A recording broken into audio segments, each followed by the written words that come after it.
여러분들의 경제적 자유를 위한 채널 프리덤 경제 최코치입니다. 어제 CPI 발표가 있었죠. 어젯밤에 미국의 근원 CPI와 헤드라인 CPI 물가지수 발표가 아주 좋게 나왔습니다. 시장은 물가가 다시금 상승할 것이라고 걱정을 하고 있었는데요. 어제 실제 발표는 예상치보다도 더 낮게 나오는, 모든 물가지표가 시장의 예상치보다 낮게 나옴으로써 미국 장이 급등을 했고 안정적인 흐름을 좀 만들어줬습니다. 오늘 한국 시장도 괜찮은데요. 지금 물가의 세부적인 내역을 본다라고 하면은 주거비는 조금 올랐지만 유가의 하락분으로 인해서 대부분의 가격들이 다 떨어지게 되면서 이제 시장의 인플레이션을 걱정하는 것은 좀 끝난 것이 아니냐, 이런 이야기가 나오고 있습니다. 제가 지난번에 여러 차례 여러분들한테 알려드렸지만 유가는 지금 현재 상승하기가 어려운 상태고 이팔 전쟁으로 인해서 유가가 상승하는 것도 일시적일 가능성이 높고 오히려 연말에 하락할 가능성이 높다라고 해드렸었죠.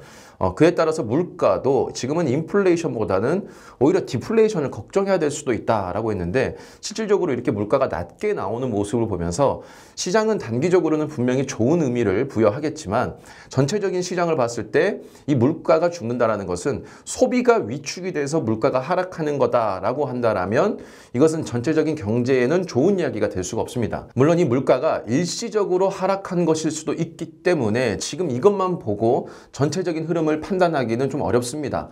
그렇기 때문에 앞으로 나올 물가 지표들을 더 봐야 되고요. 그로 인한 미국의 고용과 실업률 지표도 함께 봐야 되겠죠. 미국의 다이먼은 이렇게 얘기했습니다. 인플레가 쉽게 잡히지 않는다. 금리 인상이 끝났다라는 기대를 너무 섣부르게 하지 말라라고 얘기를 했고요.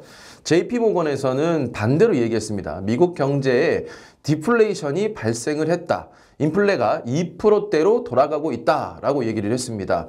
상반된 의견이긴 한데 결국은 지금 당장을 얘기하느냐 아니면 아직은 그것을 인정하기 어렵다라고 이제 보느냐, 이 시각의 차이가 좀 있다라고 보시면 될 것 같아요.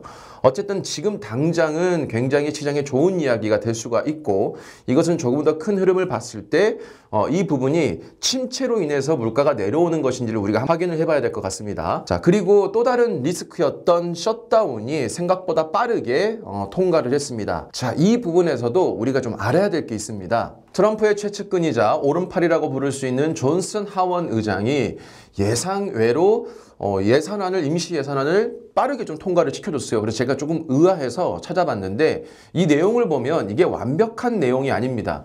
민주당이 원하는 부분에 반절도 가져가지 못했는데요.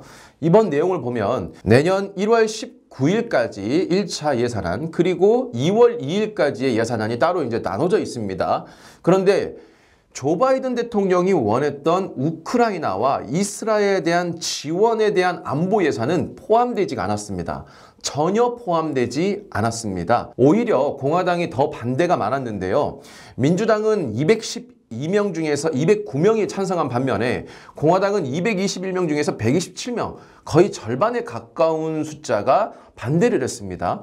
이 반대를 한 것도 지금 그 우크라이나와 이스라엘에 대한 지원을 제외하고도 전체적인 지출에서도 대폭 삭감을 해달라라고 했는데 이건 반영되지가 않았어요. 그러니까 이 이야기는 지금 끝난 게 아니고 내년 초가 되면은 다시금 미국은 우크라이나와 이스라엘에 대한 지원이 필요합니다.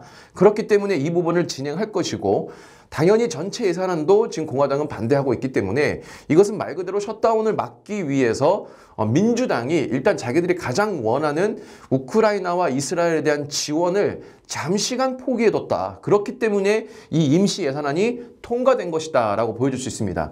자, 그러면 일단 바이든은 전쟁에 대한 중재, 이 부분을 정치적으로 어떤 이점을 가져와야 되는데 이 부분을 지금 잠깐 포기한 것이거든요.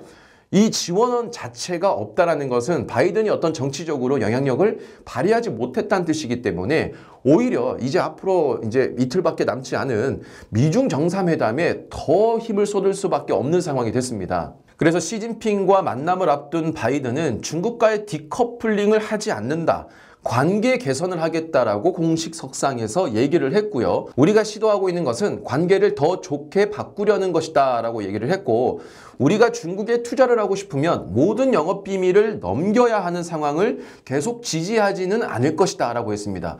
그러니까 과거 다른 국가들이 중국에 투자를 했을 때 중국이 항상 이 사업에 대한 제휴, 그러니까 조인을 해서 어떤 사업을 진행하게 되면 전체에서 지분을 최대 49%까지밖에 주질 않았어요. 단 1% 차이로 기술에 대한 오픈의 어떤 강압적인 모습을 보이면서 대부분의 중국에 진출한 기업들은 영업 기밀을 좀 빼앗길 수밖에 없었거든요.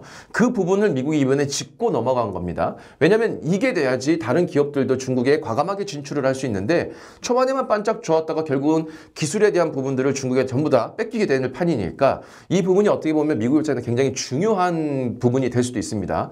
자, 이 부분에 시진핑은 가능성이 있다라는 얘기를 했다고 물론 바이든 입장에서 얘기를 한 거긴 하지만 어쨌든 미국은 기술 유출에 대한 부분 그리고 군사와 관련된 대화의 재개 부분 또한 지금 미국에서 문제가 되고 있는 이 펜타닐이라는 마약과 관련된 부분이 중국에서 유통되고 있다라는 이야기가 이제 많습니다. 그래서 이 샌프란시스코의 시장이 시진핑에게 되게 도와달라 이렇게 얘기를 했다고 합니다.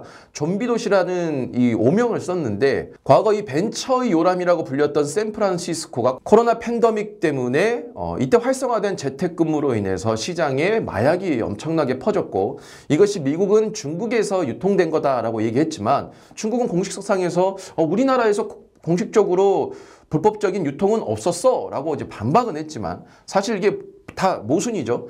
양국의 실무그룹은 구성 발표가 이루어질 것으로 예상을 했다라고 했는데 이게 이미 6월 달에 중국 정부와 펜타닐 불법 유출을 막기 위한 실무그룹 구성에 합의했다라고 합니다. 그러니까 실질적인 펜타닐에 대한 불법 유출을 막기 위한 그룹은 구성을 합의를 했는데 중국은 우리는 불법적인 유통이 없었어 라고 얘기하는 것 자체가 사실은 정치적으로 그냥 모르쇠로 일관하는 겁니다. 어쨌든 이 부분도 이번 미중 협의 때 이제 나올 것 같고요. 그리고 중국이 원하는 것은 지난번에도 제가 말씀을 드렸지만 하나의 중국 그러니까 대만을 지지하는 것을 좀 내려놓고 그리고 중국을 소위 말해서 좀 반감을 갖게 하는 그런 정책을 내려놓고 첨단 기술에 대한 제도 좀 완화를 시켜줘라 이런 얘기를 하고 있습니다. 바이든 입장에서는 우크라이나와 이스라엘에 대한 지원안도 예산을 합의를 하지 못했기 때문에 내년에 대선을 앞두고 무언가는 분명히 보여줘야 됩니다. 그래서 중국과의 관계를 다시 개선하려는 노력을 분명히 강하게 할 것이고 중국도 현재 미중 정상회담에 대한 성공에 최선을 다하고 있다는 기사가 나왔어요. 중국의 공영방송에서도 현재 이 대한 전망이 좋다라고 긍정적으로 검토를 하고 있다라고 얘기를 하고 있으니까 사실 중국은 어떤 공영방송이 중국 정부를 대변하는 방송이다라고 볼 수 있기 때문에 양측 모두 어느 정도 합의를 도출하려고 하고 있다. 미중 회담에 대한 기대감 그리고 인플레이션에 대한 하락 예상치보다 낮게 나온 CPI 이로 인해서 지금 현재 국채금리는 어제만 4% 정도 미국 국채금리가 하락을 했고요. 그리고 우리나라의 원달러 환율도 지금 현재 1,300원 그러니까 앞자릿수가 1,200원대로 바뀔 수 있는 그 기로에 서 있습니다. 증시에는 상당히 좀 좋은 의미가 좀 될 수도 있을 것 같아요. 여러 가지 이제 이슈들은 악재들이 나올 수 있을 만한 것들은 최대한 당분간은 피해갔고 또 연말에 대주주 양도세와 관련된 기대감도 있기 때문에 연말에 좀 시장의 기대감이 점점점 커지고 있다. 물론 이것이 전체적인 경제가 좋아진다. 내년에도 경기가 활성화가 된다. 이런 이야기로 절대 받아들여서는 안 되고요. 오히려 저는 지금의 이 CPI가 하락하는 즉 디플레이션을 오히려 걱정해야 되는 경기 침체로 인한 부분이 내년에 화두가 될 것 같습니다. 그런 부분도 전체적인 흐름도 여러분들이 좀 염두를 해 놓으시고 지금 당장은 큰 악재들은 좀 피해갔고 연말에 좀 상승을 만들 수 있을 만한 어떤 그런 호재성 이야기들은 많이 나오고 있다. 또한 CPI 즉 미국의 물가에 앞으로 더 지대한 영향을 줄 수 있는 이 국제 유가 원유 가격도 지금 상승하지 않고 28 전쟁 이전으로 되돌아왔고요. 오히려 WTI는 70불대까지 내려왔으니까 더 하락을 했죠. 그러니까 유가도 지금 지속적인 하락 추세를 보이고 있기 때문에 당분간은 시장에 좀 기대감이 커질 수 있는 부분을 우리가 좀 기대를 해도 되는데 자, 다만 지금 11월 15일인데요. 12월 말까지 한 달 반 동안 증시가 내리오를 수는 없습니다. 분명히 중간중간에 조금씩은 흔들리는 구간이 분명히 나올 거예요. 그렇기 때문에 여러분들이 지금 투자를 함에 있어서 항상 말씀드리지만 지금 같은 때는 불확실성이 강하고 워낙 시장에 조금 소위 말하는 잘못된 정보 그리고 어떤 금융시장에서도 불신이 좀 강할 수밖에 없는 사태들이 계속 발생을 하고 있기 때문에 명확한 실적이 나오는, 그러니까 단순히 기대감만 가지고 투자를 하는 것보다는 명확한 실적이 나올 수 있는 기업들 중에서 차트가 아주 바닥에 있는 애들을 찾는 것이 저는 안정적으로 투자를 할 수 있는 방법이다라고 생각을 하고 있고요. 특히나 이제 내년에 정말 시장이 상승할 만한 업종들을 우리가 지금부터 차근히 좀 투자를 해보는 것도 정말 좋을 것 같습니다. 미국의 금리 인상이 생각보다 내년에 빨리 올 수가 있는데 지금 시장의 예상치로대로면 내년에 연말, 그러니까 연말에 2번 정도 금리 인하가 나온다라고는 하지만 저는 그것이 생각보다 여름에 빨리 나올 수도 있다라고 얘기를 하고 있죠.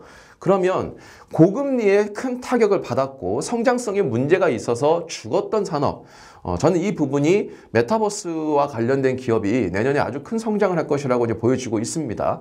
이 메타버스는 지난 2019년부터 붐이 일어서 2020년, 21년까지 엄청난 상승을 했다가 근 한 2년 가까이 엄청나게 하락을 해서 이미 지난번에 기대감으로 상승했던 부분은 전부 다 반납을 한 상태거든요.